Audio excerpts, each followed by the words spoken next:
Hey, what is up, everyone? Today we got a pretty unique story. It's narrated by Frederick Surrey. Get cozy and watch till the end, guys. There exists, in the grim darkness of the far future, a confrontation that embodies everything contradictory about warfare in the 41st millennium.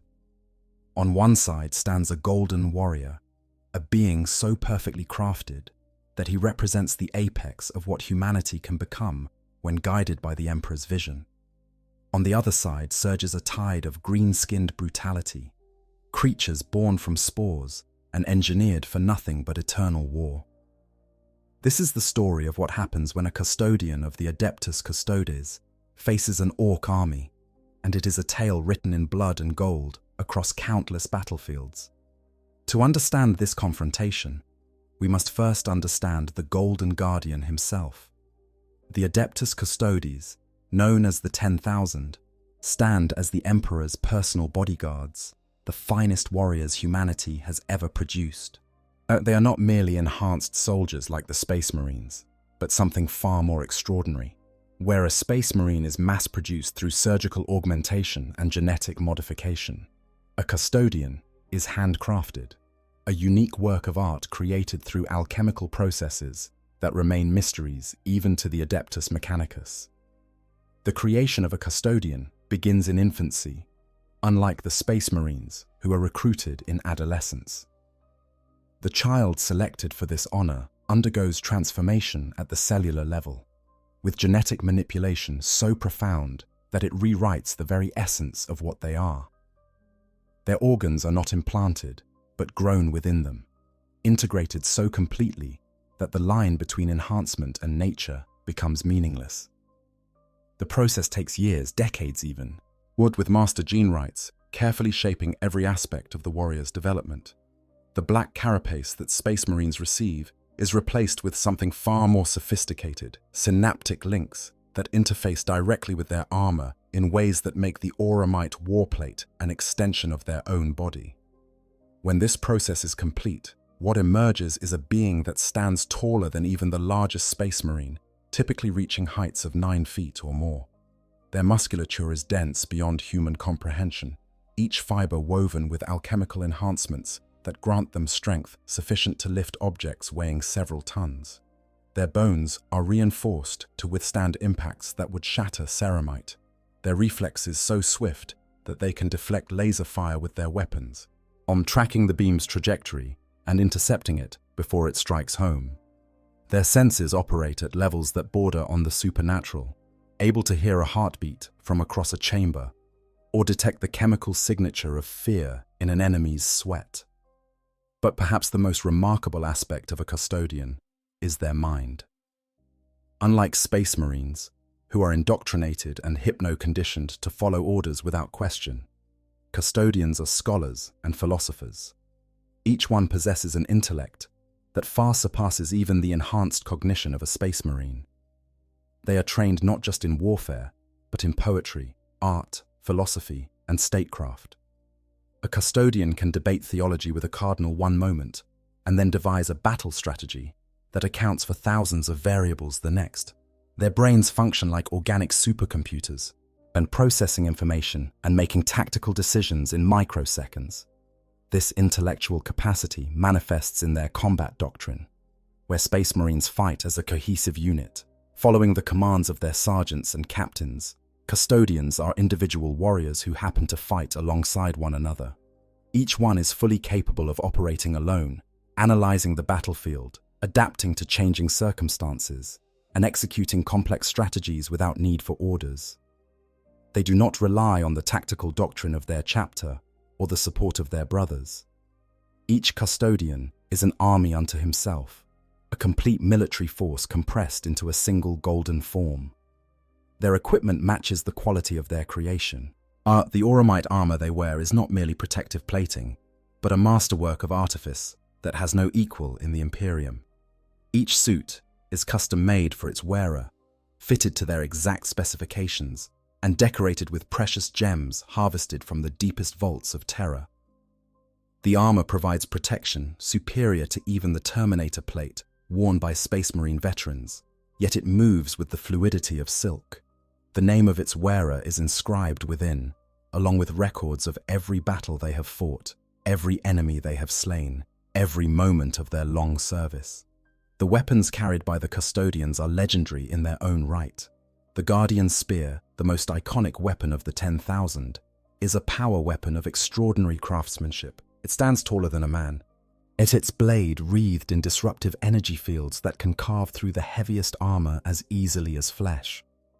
At its base is mounted a bolter, allowing the Custodian to engage enemies at range with devastating accuracy. The weapon is so heavy that it would take several ordinary men to lift it, yet a Custodian wields it with one hand, spinning it in defensive arcs that create barriers of lethal energy, or thrusting it forward to impale enemies with surgical precision.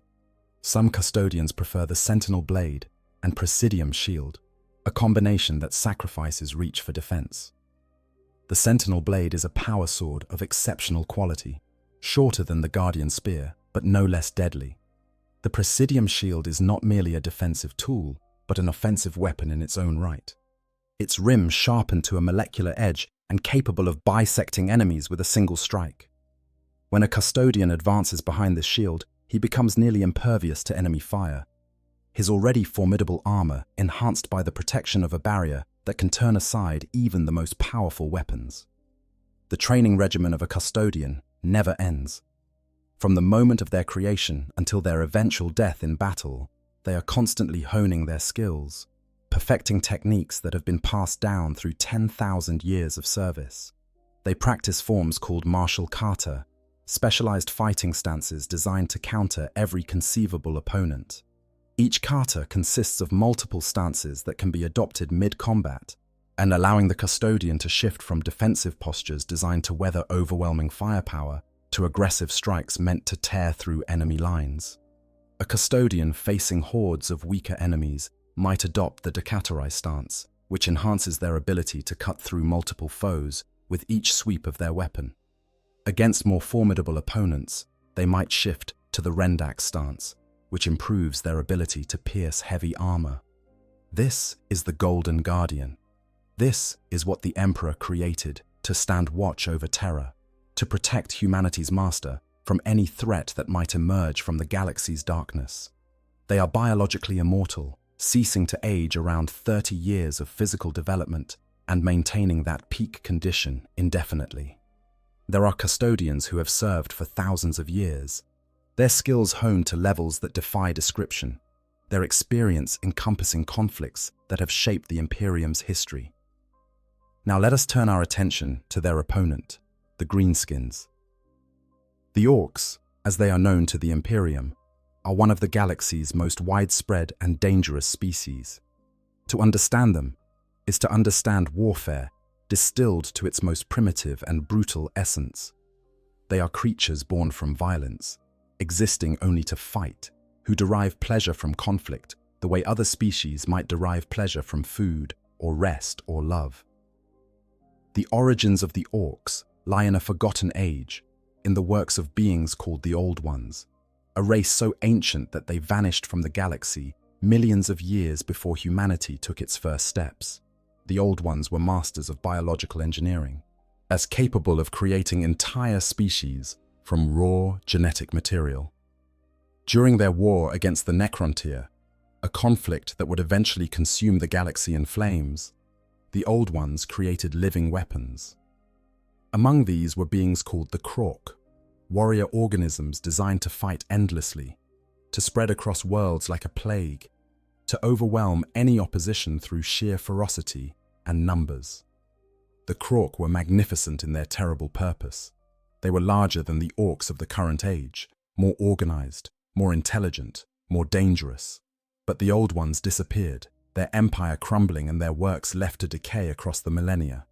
The Krork devolved, degraded by time and the absence of their creator's guiding hand.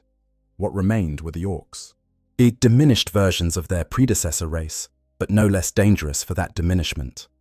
The biology of an Orc is a marvel of engineering that continues to function long after its creators have turned to dust. At the most fundamental level, an Orc is not a single organism, but a symbiosis, a fusion of animal and fungal characteristics that grants them capabilities no purely animal creature could possess. Their green skin is not merely pigmentation, but contains chlorophyll, allowing them to photosynthesize and draw energy directly from sunlight. This gives them a tremendous advantage in prolonged campaigns, as they require far less food than other species. An orc can survive for extended periods on sunlight alone, supplemented by whatever they can scavenge or hunt. Their blood is green, thick with fungal spores and rich in chlorophyll. Yet when an orc is wounded, these spores are released into the environment. When an orc dies, their body releases a massive cloud of spores that will germinate in the soil, growing into a network of fungal threads that will eventually produce new orcs. This reproductive cycle is entirely asexual and requires no parental care. The spores simply grow, developing first into small creatures called snotlings, then into the slightly larger and more intelligent Gretchins, and finally into full orcs. This means that any world touched by orcs will never be truly free of them. Even decades after an orc invasion has been repelled, feral orcs can emerge from the wilderness, born from spores that have been gestating in the soil all that time. The internal anatomy of an orc reflects their engineered nature. They lack many of the complex organs that other species require for survival. There is no liver, no kidney, no spleen, no pancreas in the traditional sense. Instead, their body cavity is filled with a spongy fungal mass that performs all these functions at once. This redundancy makes them extraordinarily difficult to kill. An orc can survive wounds that would be instantly fatal to a human or even a space marine. They can be shot multiple times, stabbed, burned, and continue fighting with barely a pause. Their thick skull, approximately 2 inches of solid bone, can withstand impacts that would cave in a human head. Their bones are dense and hard, reinforced with fungal matter that makes them almost unbreakable. The musculature of an orc is another testament to their engineered perfection as warriors. They are phenomenally strong, capable of tearing ceramite armor with their bare hands, of lifting and throwing objects that weigh several hundred pounds, of matching and often exceeding the strength of space marines in close combat. An average orc boy stands roughly 7 feet tall when fully upright, though they typically walk with a hunched posture that makes them appear shorter. They weigh approximately 260 pounds, almost all of it muscle and thick, leather-tough skin. What makes orcs truly dangerous, however, is not their individual capabilities, but their collective nature. Orcs grow throughout their lives, becoming larger and stronger with each battle they survive. An orc that wins, fights consistently, will grow bigger, their muscles swelling, their bones thickening, their already formidable strength increasing. Eventually, as such an orc becomes what is known as a nob, a leader who commands respect through sheer physical dominance.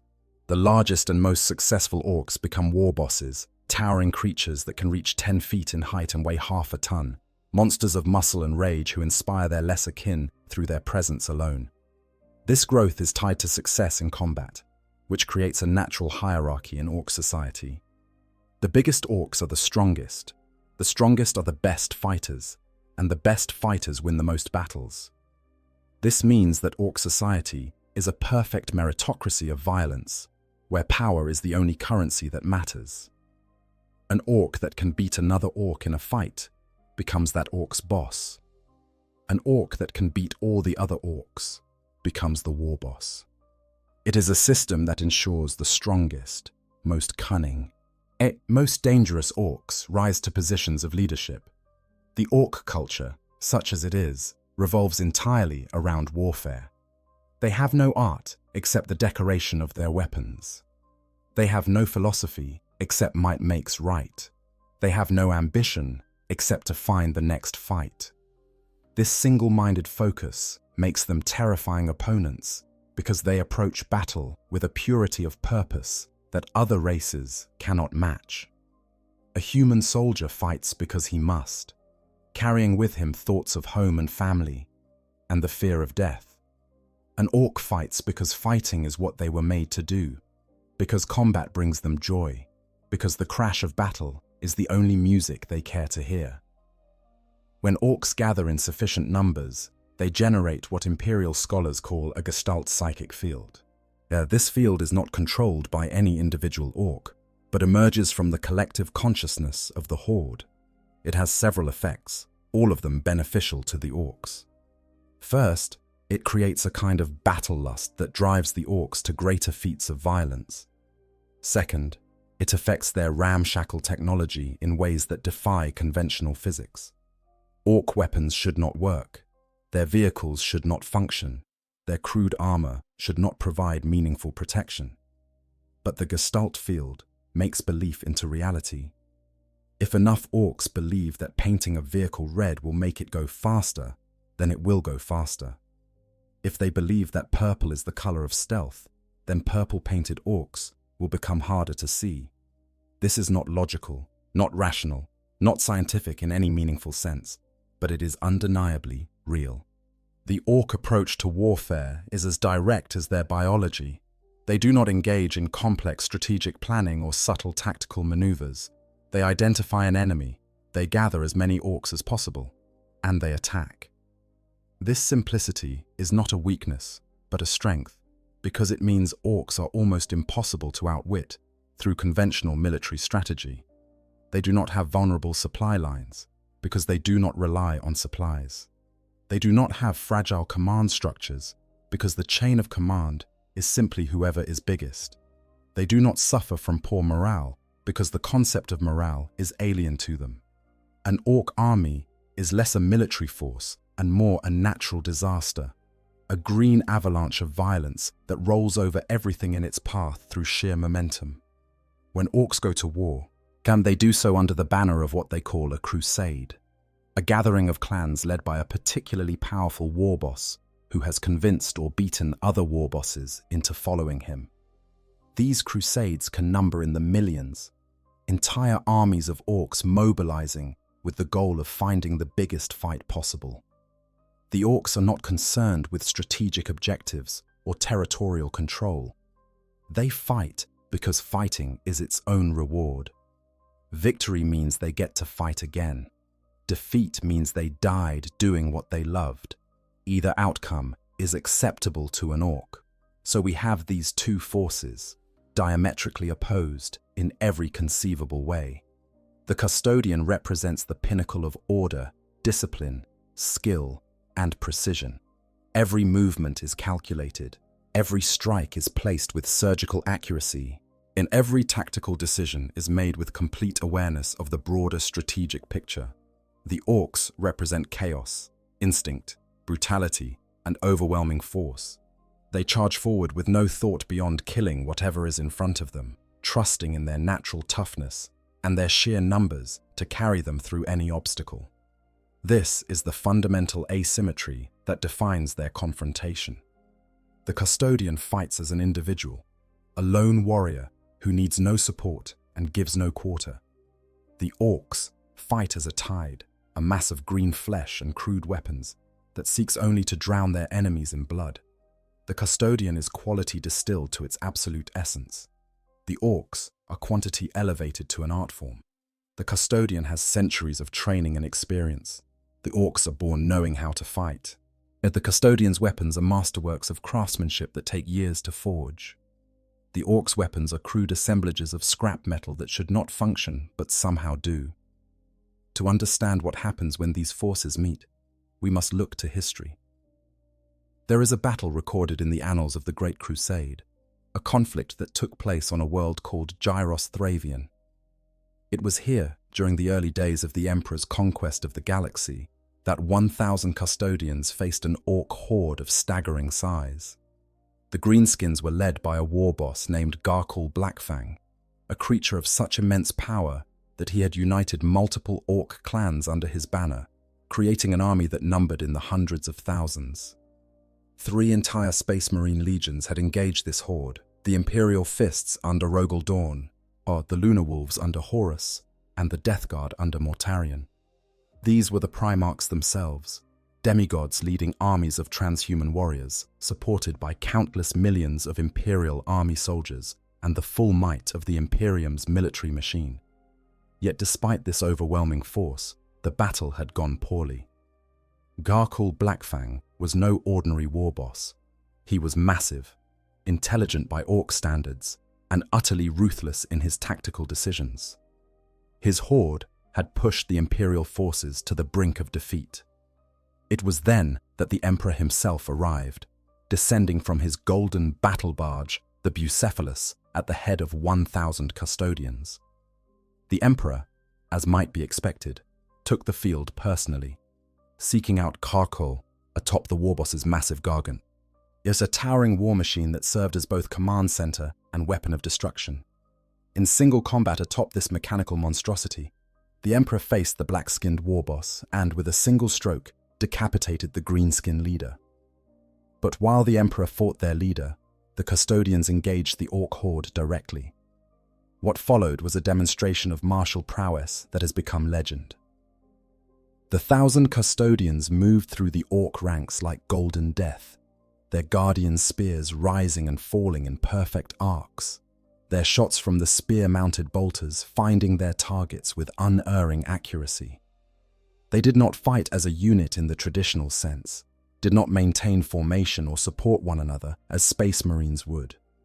Each custodian was an independent force, carving his own path through the enemy, adapting to threats as they emerged, killing with efficiency that bordered on the supernatural. The numbers are difficult to comprehend. Imperial records state that the custodians accounted for the deaths of over 100,000 Orcs in the space of hours. The exact time frame is unclear, recorded in the histories as moments, though this is likely exaggeration born of the legend that grew around the battle. Still, even if the engagement lasted an entire day, the kill ratio is staggering. Each custodian would have killed 100 Orcs, possibly more, and the casualties suffered by the Golden Warriors. According to the records, only 3 custodians fell in that battle. 3 out of 1,000, against a horde that numbered in the hundreds of thousands. And the Emperor was so moved by the sacrifice of these 3 warriors that he had their names engraved onto his personal armor. This was not merely symbolic, but represented a profound respect for their service. The custodians were not just his bodyguards, but his companions, warriors he had personally overseen the creation of, whose loss affected him in ways that the deaths of countless others did not. That he would memorialize them in such a permanent fashion speaks to the bond between the Emperor and his 10,000. But what does this historical example tell us about the confrontation between a custodian and an Orc army? It confirms what logic and reason already suggest, that a custodian is capable of engaging and defeating Orc forces that vastly outnumber him. The question then becomes not whether a custodian can face an Orc army, but how he does so, what tactics he employs, what strategies guide his actions. Let us imagine such an engagement. A single custodian stands on a battlefield, his golden armor gleaming in whatever light this world provides. Before him, approaching across the scarred earth, comes an Orc army. Not a small raiding party of a dozen greenskins, but a proper horde, hundreds strong, possibly thousands. They advance with the characteristic lack of discipline that defines Orc warfare. Some running ahead in their eagerness to reach the fight, others lagging behind as they pause to shoot at the distant target, their crude slugger pistols and shooter firearms barking ineffectually at ranges where they have no hope of hitting anything. The custodian does not charge to meet them. Despite his overwhelming superiority in skill and equipment, he is still one warrior against a tide. Instead, he observes, his enhanced senses gathering information, his transhuman intellect processing this data and formulating a strategy. He notes the composition of the horde, identifying the various types of greenskins. There, at the front, are the Orc boys, the rank and file of Orc society. They are dangerous in numbers, but individually, no match for even a Space Marine, let alone a custodian. Behind them come the Nobs, larger Orcs carrying heavier weapons and wearing crude armor made from scrap metal and stolen Imperial equipment. These will be more challenging but still manageable. And at the rear, Towering over his subordinates is the war boss, the leader of this particular horde. He will be the primary threat, the one orc in this entire army who might conceivably pose danger to a custodian. But the custodian also notes the terrain. Are there choke points he can use to limit the number of enemies who can engage him simultaneously? Are there elevated positions that will give him better lines of sight for his Guardian Spear's bolter? Is the ground solid or muddy? The latter might slow the orc charge, giving him additional moments to thin their numbers before melee is joined. Every detail is catalogued, every advantage identified and prepared to be exploited. And then he begins to kill them. The Guardian Spear comes up, the bolt caster at its base locking onto targets with precision impossible for lesser warriors to achieve. Each shot is a kill. The bolter rounds, explosive projectiles the size of a human thumb, strike orcs in the head or chest, detonating inside their bodies and converting green flesh into mist. But the rate of fire is measured, controlled. A custodian does not waste ammunition. Each round serves a purpose, eliminating an orc who would otherwise reach melee range or taking down a nob who is rallying his subordinates. The orcs, for their part, begin to return fire. The air fills with the chatter of their weapons, solid slugs and streams of tracer fire converging on the golden figure. But where an ordinary human would be torn apart by this fusillade, where even a space marine might suffer wounds from the sheer volume of incoming fire, the custodian is untouched. His armor turns aside shots that do connect, the auramite plating proof against anything short of heavy anti-vehicle weaponry. The few rounds that might find weak points in his armor's joints are deflected by his Guardian Spear, as the custodian moving the weapon with blinding speed to intercept projectiles, his enhanced reactions allowing him to track individual bullets and knock them from the air. As the distance closes, the custodian shifts his stance. The Guardian Spear ceases firing and is held in both hands, its blade beginning to hum as he channels power through its disruptive energy field. The orcs crash into him like a green wave, dozens of them reaching melee range simultaneously, their crude choppers and axes swinging toward the Golden Warrior in a storm of ill-coordinated strikes. And the custodian dances. There is no other word for it. His movements are too fluid, too perfect, to be called fighting in the traditional sense. The Guardian Spear becomes a blur of golden light, and its blade carving through orc flesh and bone as if they were no more substantial than air. Each swing kills multiple enemies, the power field destroying anything it touches, the weapon's length allowing him to strike at targets beyond the reach of their crude weapons. An orc charges from the left, screaming its battle cry, and its head leaves its shoulders before the sound has finished echoing. Another attacks from the right, and the Guardian Spear's haft catches it in the chest, the impact from a weapon wielded by a custodian, sufficient to cave in ribs and rupture organs. A third orc manages to get close enough to strike, its chopper descending toward the custodian's head, and he doesn't even look at it, his hand coming up to catch the orc's wrist, bones shattering under his grip before he throws the greenskin into its companions. Are bowling over half a dozen orcs with the improvised projectile. The orcs, to their credit, do not flee. Flight is not in their nature. They continue to press forward, climbing over the bodies of their fallen kin, driven by their biological imperative to fight and their inability to comprehend fear in the way other species experience it. An orc does not see a custodian carving through their ranks and think, "We are outmatched. We should retreat." An orc sees a custodian carving through their ranks and thinks, "There's a good fight. I want in on that." But courage without skill is just another way to die quickly. The custodian has not stopped moving since the melee began. He flows through the orc ranks like water, finding paths through obstacles, never allowing himself to be surrounded, while always positioning himself so that the orcs' own bodies shield him from their comrades' attacks.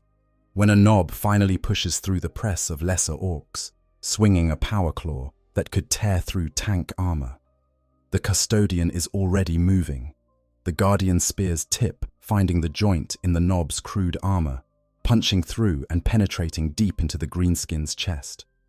The nob doesn't die immediately, its tremendous vitality keeping it alive long enough to swing the power claw one more time, But the Custodian has already withdrawn his spear and pivoted, and the deadly weapon closes on empty air. Minutes pass, though they feel like hours to anyone observing this battle. The pile of orc corpses around the Custodian grows higher, green blood pooling on the ground, the air thick with the smell of burned flesh from the power field's killing strokes. The orcs' initial momentum has been broken. Where there were hundreds charging forward, now there are perhaps 100 remaining, the rest lying dead or dying, and the Custodian has not taken a single wound. His armor is scored and scratched from glancing blows, splattered with orc blood that steams and hisses where it contacts the auramite. But the warrior within is untouched. It is at this point that the war boss decides to join the battle personally. The massive greenskin has been watching from the rear, allowing his boys to test this golden enemy, to wear him down. It is a surprising display of tactical patience for an orc. But war bosses become war bosses not just through size, but through a certain low cunning that separates them from their lesser kin. He has seen how this fight is going. He has watched his knobs fall as easily as the boys, and he has decided that if this golden warrior is to be defeated, it will require the war boss's personal attention. The war boss is a monster, even by orc standards. He stands nearly 10 feet tall, weighs close to half a ton, and is equipped with the best weapons and armor the orcs could loot, steal, or build. His body is covered in crude bionics, replacements for limbs lost in previous battles. His right arm terminates in a power claw the size of a small car, crackling with barely contained energy. His left hand grips a custom shooter that looks more like a light cannon than a firearm. His skull has been reinforced with metal plates, and one of his eyes has been replaced with a bionic that bathes the battlefield in targeting data that the war boss likely doesn't understand, but finds comforting nonetheless. He bulls through his own troops, shoving them aside to reach the Custodian. The Golden Warrior sees him coming and shifts his stance once more. This is a threat worthy of his full attention. The war boss opens fire with his shooter, the weapon roaring as it spews a stream of heavy caliber rounds. The Custodian moves, his enhanced reflexes allowing him to track the trajectory of individual bullets and position himself to minimize hits. Most of the rounds miss entirely, chewing up the ground where he stood a moment before. You know, I've spent countless hours thinking about this matchup, and what really fascinates me is how perfectly these two forces represent opposite ends of the Warhammer spectrum. The Custodians are everything the Imperium aspires to be: ordered, disciplined, crafted with intention and purpose. Meanwhile, the Orcs are pure chaos, but honest chaos, if that makes sense. They don't pretend to be anything other than what they are. What gets me every time I read about battles like this: the Orcs are having the time of their lives. They're genuinely enjoying themselves right up until the moment they die. But the Custodians, they're just doing their jobs. There's something almost tragic about that contrast. One side experiences pure joy in combat, the other feels nothing but duty. And yet, duty wins every single time. That's what makes the Custodians so terrifying and so compelling as characters in this universe. They don't need motivation beyond service, they don't need the thrill of battle, they just need a target and a purpose. But anyways, let's get back to the story. Those that would have connected are deflected by his armor, or intercepted by his guardian spear. And then the war boss is upon him, the power claw descending in an overhead smash that would pulp a space marine inside his armor. The Custodian doesn't try to block it, doesn't attempt to turn aside a blow with that much force behind it. Instead, he moves, stepping forward and to the side, passing inside the arc of the claw's descent. The guardian spear comes up, not to strike, but to pin the war boss's arm, preventing him from adjusting the blow's trajectory. The power claw crashes into the earth with a sound like thunder, digging a crater in the ground. For a moment, the two warriors are face to face, close enough that the Custodian can see his reflection in the war boss's bionic eye. The orc is snarling, its tusked mouth opening to unleash a roar of challenge, its breath washing over the Custodian's helm. And in that moment of proximity, the Custodian strikes. The Guardian's spear's blade, still pinning the war boss's arm, suddenly shifts, the Custodian releasing his grip with one hand and using the weapon as a lever to force the orc's arm further down, throwing the massive green skin off balance. His now free hand draws the combat knife that every custodian carries on their belt, a weapon that would be considered a sword by human standards, but is merely a sidearm to a warrior of his stature. The blade, edged with the same molecular sharpness as his spear, drives upward into the gap between the warboss's helmet and chestplate, penetrating the thick muscle of the orc's throat and severing the major blood vessels there.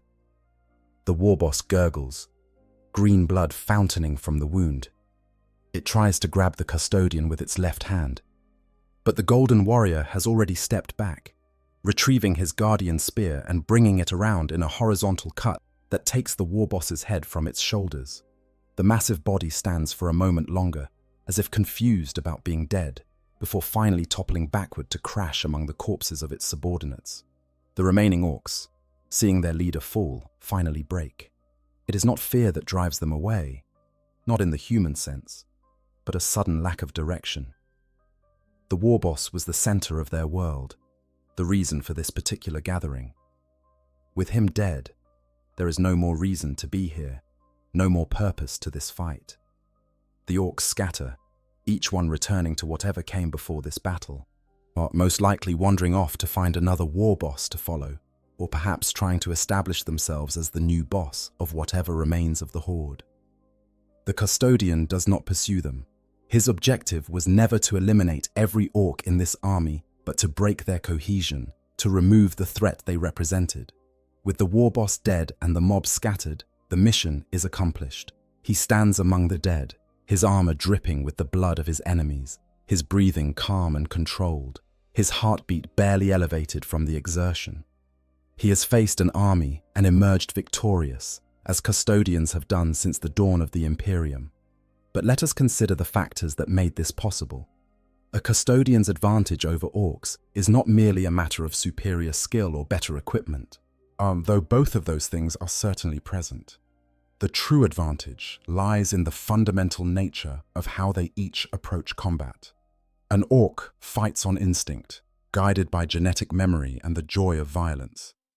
Its movements are predictable because they are hardwired into its biology. It will charge forward because charging forward is what orcs do. It will swing its weapon in the most direct path to its target because subtlety is not part of the orc's mental architecture. A custodian, by contrast, is adaptation incarnate. Every fight is a puzzle to be solved. Every enemy a problem requiring a specific solution. The martial kata that custodians train in are not rigid forms, but frameworks for thought, ways of analyzing combat situations, and selecting optimal responses. Against orcs, a custodian might employ the Dakatarai stance, which enhances his ability to strike multiple enemies with each attack, perfect for dealing with hordes of weaker foes.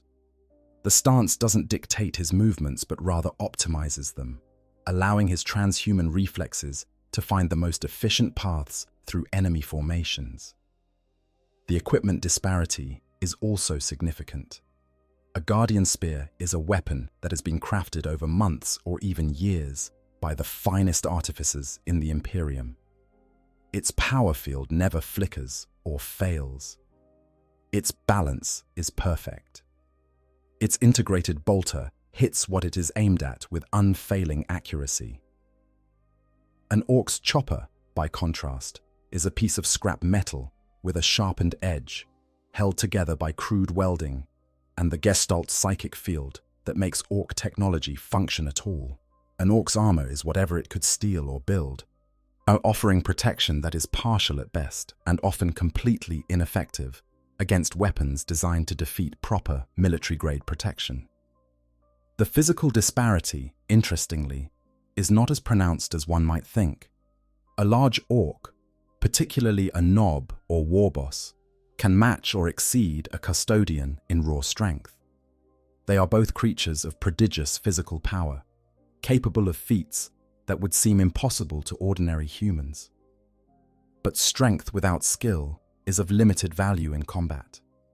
An orc might be able to lift the same weight as a custodian, but it cannot apply that strength with the same precision, cannot direct its force with the same tactical awareness. Consider the difference in how they move. An orc charges in a straight line, the shortest path to the enemy, its motion predictable and easy to counter. A custodian moves with purpose, each step calculated to maintain optimal positioning, to control the flow of battle, to ensure that enemies can only engage him from directions he has chosen. When an orc swings its weapon, it puts its full strength behind the blow, committed to the attack regardless of whether it connects. When a custodian strikes, he can abort the attack mid-swing if he identifies a better target, can adjust the angle and force of his weapon to account for unexpected obstacles, can chain one strike into another with fluid grace. The orc's biology grants it tremendous resilience, allowing it to fight on, despite wounds that would kill other species. But this resilience has limits, and those limits are far below what is required to withstand a custodian's attacks. What the power field surrounding a guardian spear's blade doesn't just cut through flesh and bone, it disrupts matter at the molecular level, essentially disintegrating anything it touches. An orc's thick skull and redundant organs offer no protection against such a weapon. A single strike from a guardian spear will kill an orc boy outright and severely wound even a nob. Multiple strikes, delivered in the space of seconds, will bring down even the largest war boss. The orc's weapons, meanwhile, struggle to overcome a custodian's defenses. Auramite armor is not like the ceramite plate worn by space marines. It is a substance so rare and so valuable that there is not enough of it in the entire Imperium to outfit more than the 10,000. It is proof against nearly anything short of dedicated anti-armor weapons. As an orc's slug a pistol or shoot a firearm, firing simple metal slugs at relatively low velocities, cannot penetrate auramite except through extraordinary luck. Even if a round finds a joint or seal in the armor, the custodian's own enhanced durability means that such wounds are inconveniences rather than serious injuries.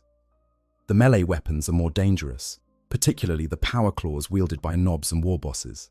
These are crude but effective energy weapons that can tear through heavy armor. A power claw strike that connects solidly with a custodian could theoretically inflict serious damage, but connecting is the challenge. The claw is a massive weapon, slow to swing, telegraphing its movements well in advance. A custodian with his enhanced reflexes and transhuman combat awareness can see the attack coming from the moment the orc begins to move and has ample time to evade or counter. There is also the matter of tactical intelligence. A custodian approaches battle as a chess master approaches a game, thinking several moves ahead, anticipating enemy responses, and preparing counters to those responses. An orc approaches battle as a barely controlled berserker, responding to immediate stimuli without consideration for the broader tactical picture. This means that a custodian can manipulate an orc army with relative ease, using terrain and positioning to force the orcs to fight on terms favorable to him. For example, imagine our custodian faces the orc army not on open ground but in the ruins of a city. While he can use the rubble and destroyed buildings to create choke points where the orcs can only approach from limited directions, he can position himself on elevated ground, forcing the orcs to climb to reach him, slowing their advance and making them vulnerable to his bolter fire. He can collapse structures onto advancing orcs, killing dozens at a time without expending a single shot. The orcs, lacking the tactical flexibility to adapt to these challenges, will simply charge into whatever death trap the custodian has prepared, their only response to obstacles being to smash through them or die trying. The orcs' numbers advantage, while significant, is not as overwhelming as it might appear. Yes, an orc army can number in the thousands or even tens of thousands, but they cannot bring all of those numbers to bear simultaneously. Only so many orcs can engage a single target in melee at once. The rest are forced to stand back, waiting their turn, becoming targets for ranged attacks or environmental hazards. A custodian who maintains proper positioning can ensure that he never faces more than a dozen orcs at once, even when fighting against a horde that numbers in the thousands. He engages them piecemeal, killing them in manageable groups, never allowing the mob to leverage its numerical superiority. There is also the matter of endurance. An orc despite its tremendous physical resilience, will tire eventually. Hours of combat, even combat the orc enjoys, will tax its stamina. A custodian, by contrast, can fight for days without rest.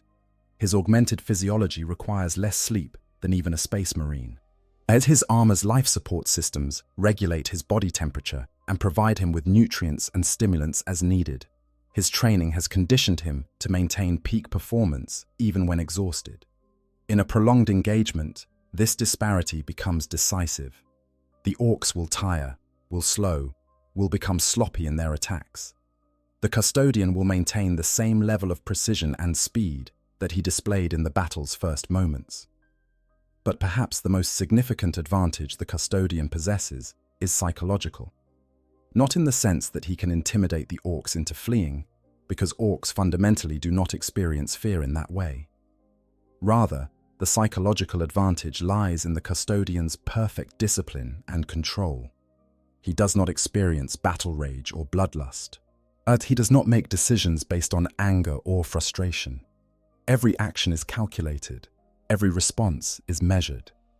An orc might land a lucky blow that damages his armor or inflicts a minor wound, and the custodian's response is not to become more aggressive or reckless, but to adjust his tactics to prevent similar hits in the future. He learns from every exchange, constantly refining his approach to account for the specific characteristics of the enemies he faces. The orcs, conversely, do not learn in this way. Each orc fights with the same tactics it has always used, the same approaches hardwired into its genetic memory. An orc boy that charges the custodian and dies will be followed by another orc boy that charges in exactly the same manner. As the orcs do not coordinate their attacks or devise strategies to overcome the custodian's defenses. They simply attack, again and again, using the same methods, expecting different results through sheer persistence. This is not to say that orcs are stupid. They possess a certain low cunning, particularly the larger ones. A war boss might recognize that direct assaults are failing and order his boys to concentrate their fire on the Golden Warrior, attempting to bring him down through weight of shooting.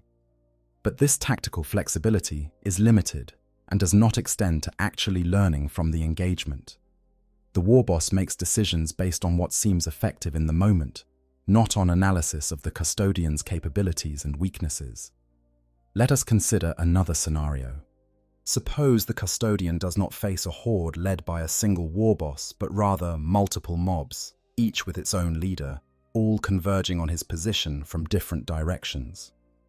This is a more complex tactical challenge, as it requires him to divide his attention among multiple threats approaching from different vectors.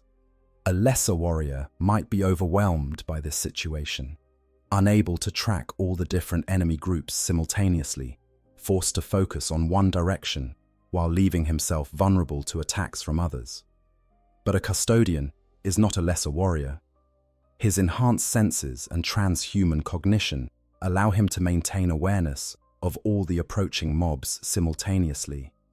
He processes the speed of their advance, the composition of each group, the terrain they're traversing, and formulates a response that accounts for all these variables. Perhaps he decides to engage the closest mob first, eliminating it quickly before the others arrive. Perhaps he positions himself so that one mob will reach him slightly before the others, allowing him to defeat them in sequence rather than facing all of them at once. Perhaps he uses ranged fire to thin the ranks of the more distant mobs while he deals with the nearest threat in melee. The specific solution depends on the specifics of the situation, but the key point is that the custodian has solutions available. He is not forced into a reactive posture, desperately trying to survive against overwhelming odds. Instead, he is proactive, manipulating the battle to his advantage, and turning the orcs' numerical superiority into a liability by preventing them from using it effectively. Consider also the impact of morale, or rather the lack thereof on the orc side. In most armies, facing an enemy who is carving through your ranks with impunity would lead to a collapse in morale. Soldiers would break and run when they saw their comrades falling by the dozen. But orcs do not break in this way. They continue fighting until either they win or they die or their war boss falls. This actually works to the Custodian's advantage in a perverse way, because it means the orcs will continue throwing themselves at him, allowing him to kill them efficiently, rather than scattering and requiring him to hunt them down individually. The death of the war boss is the key to breaking an orc army. And this is where the Custodian's tactical intelligence comes into play. He will identify the war boss early in the engagement, mark him as the primary target, and then maneuver to reach him. This might mean cutting through dozens or even hundreds of lesser orcs, but the Custodian accepts these kills as necessary steps toward the ultimate goal. Once the war boss falls, the mob's cohesion evaporates. The orcs scatter, and the threat is neutralized without needing to kill every single greenskin. There is an interesting philosophical dimension to this confrontation as well. The Custodian represents order, discipline, and the Imperium's ideal of what humanity can achieve when guided by the Emperor's vision. The orcs represent chaos, instinct, and warfare stripped of any pretense or purpose beyond violence for its own sake. In some ways, they are perfect enemies for one another because they embody completely opposed worldviews. The Custodian sees the orcs as a plague, a corruption that must be eradicated to protect humanity. The orcs see the Custodian as the best fight they've encountered in ages, a golden warrior who actually presents a challenge worth rising to. Neither side can truly understand the other. The Custodian, for all his intelligence and wisdom, cannot comprehend the simple joy an orc takes in battle. The way combat is not just what orcs do, but what they are. The orcs, for all their genetic memory and inherited instincts, cannot understand the Custodian's dedication to duty, his willingness to stand alone against impossible odds, not for glory or pleasure, but because it is what must be done. But this fundamental incomprehension does not affect the battle's outcome. If anything, it makes the conflict more stark. There can be no negotiation, no middle ground, no peaceful resolution. One side must triumph utterly, and the other must be destroyed. The Custodian's victory is not about convincing the orcs to leave or intimidating them into surrender. It is about killing enough of them that they cease to be a threat, either through death or dispersal. In the broader context of the Imperium's eternal war against the Xenos, encounters between Custodians and orc armies are relatively rare. The Custodians, numbering only 10,000 across the entire galaxy, are primarily occupied with defending Terra and protecting the Emperor. They leave the Imperium's outer worlds to be defended by the Imperial Guard and the Space Marine chapters. But when a threat emerges that is deemed significant enough to warrant the deployment of the Emperor's Golden Guardians, the results are typically decisive. The battle at Gyros Thravian established a precedent. When Custodians take the field against orcs, the outcome is not in doubt. The only question is how complete their victory will be. How many orcs will die before the mob is broken? This certainty is not arrogance, but simple recognition of the vast gulf in capability between these two forces. A Custodian is not just better than an orc in the way a space marine is better than a human soldier. A Custodian is to an orc what an orc is to a Gretchen, superior in every measurable category to such a degree that the comparison becomes almost meaningless. And yet the galaxy is large, and there are many orcs. The greenskins spread like a fungal infection, sprouting on world after world, their spores drifting through space on meteors and derelict ships, finding new soil in which to germinate. No matter how many orcs the Imperium kills, there are always more. This is perhaps the greatest service the Custodians provide in these engagements. Not just the killing of orcs, though that is important, but the demonstration of what is possible when the Imperium's finest warriors take the field. Each Custodian who faces an orc army and emerges victorious serves as proof that humanity, guided by the Emperor's vision and augmented by the highest expressions of genetic and technological enhancement, can stand against any threat the galaxy produces.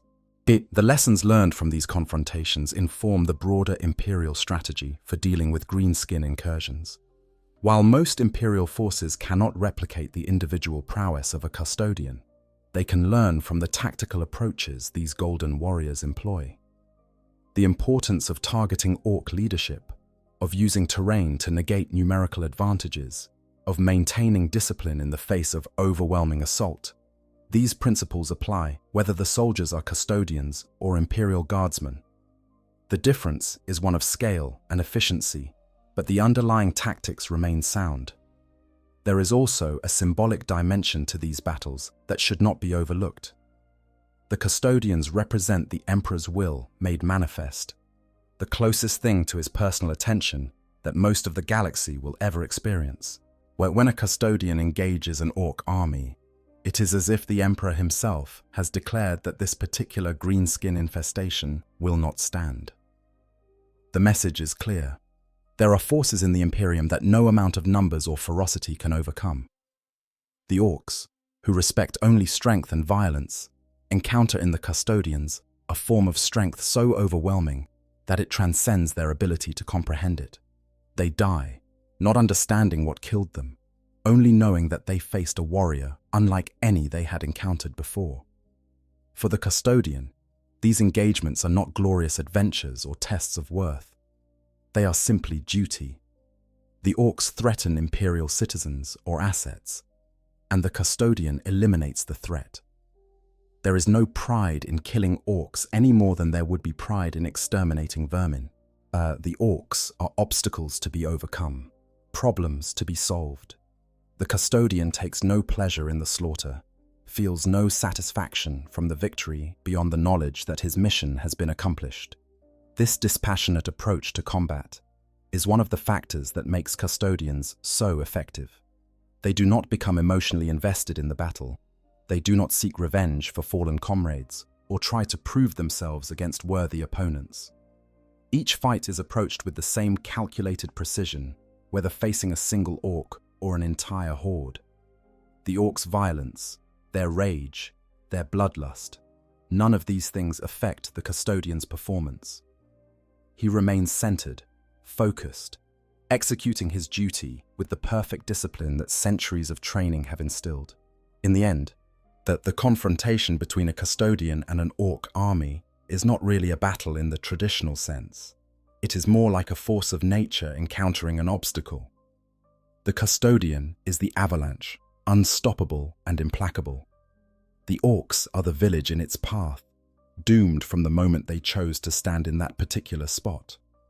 The outcome is predetermined by the fundamental nature of what each side represents.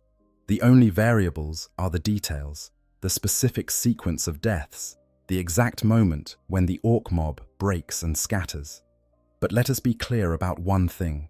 While a Custodian can defeat an orc army, this does not mean such a battle is easy or without risk. The orcs may be inferior in skill and equipment, but they are not harmless. A lucky blow from a power claw, a shot that finds a weak point in the armor, and a moment of inattention that allows an orc to grapple the Custodian and drag him down into the mob. Any of these things could theoretically result in the Golden Warrior's death. The margin for error is larger than it would be for a Space Marine facing similar odds, but it is not infinite. This is why Custodians train constantly, why they maintain their equipment with religious devotion, why they approach even the seemingly simple task of fighting orcs with the same seriousness they would bring to facing a Primarch. Underestimating any enemy, no matter how inferior they may seem, is the path to defeat. The orcs who fell at Gyros Thravian had already defeated 3 Space Marine legions. They were not weak or incompetent. They were simply facing enemies who were better. And that, ultimately, is what this confrontation illustrates. The Custodians are better. Not just slightly better, not just well-equipped or well-trained, but fundamentally, categorically superior in every aspect that matters for warfare. When a Custodian faces an orc army, he brings to bear centuries of experience, transhuman cognitive abilities, equipment that represents the pinnacle of Imperial craftsmanship, and training that has no equal in the galaxy. The orcs bring numbers and ferocity and genetic programming that makes them formidable fighters. It is not enough. It has never been enough. It will never be enough. The Golden Guardian stands alone against the green tide, and when the sun sets on that battlefield, it is gold that remains, while green fades into memory. The orcs will grow again from the spores released by the dead. New mobs will form, new war bosses will rise, and the cycle will continue. But in this moment, on this field, the Custodian has proven once more that there are things in the galaxy that even the endless orc hordes cannot overcome. The Emperor's golden warriors stand eternal, ready to face any threat, no matter the odds. If you found this exploration of the Custodians and their warfare against the orcs illuminating, please consider liking this video and subscribing to the channel. There are so many stories to tell from the grim darkness of the far future, so many confrontations between forces that define the galaxy's endless conflicts. Your support helps ensure that these tales continue to be told, that the lore of Warhammer 40,000 continues to be explored in the depth it deserves. Until next time, may the Emperor protect. And may you always remember that in the darkness of the 41st millennium, there are those who stand vigil, golden and eternal, ready to face whatever horrors the galaxy produces.